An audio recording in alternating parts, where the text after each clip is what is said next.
model was developed for one individual that now it cannot be extrapolated and applied to a series of new dynamics. So it's the same thing as pricing model. Okay, you have a $5 CPM goal.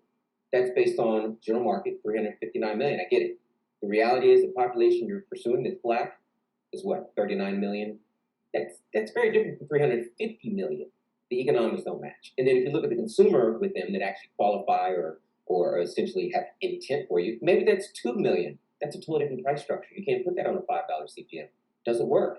It's the same thing if you've been pursuing white America. So say white America is 200 million of the US populace.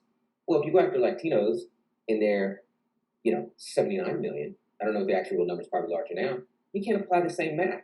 This is the problem, but you wouldn't do that in supply chain marketing where you're sitting there saying, this car, this vehicle, we're only going to sell 3,000 units because it costs 150 grand.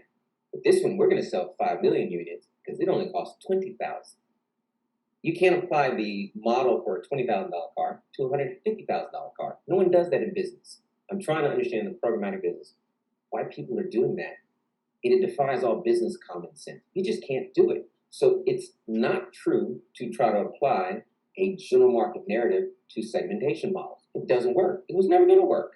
And that's where I think people just aren't educated. And the problem is they've sold brands on this bill of goods, and now they're too afraid to walk it back. But they don't feel like they can walk it back. So they're trying to continue to overpromise and engineer a machine that's never going to produce the output because it only got away with it in the early stages. It won't in perpetuity.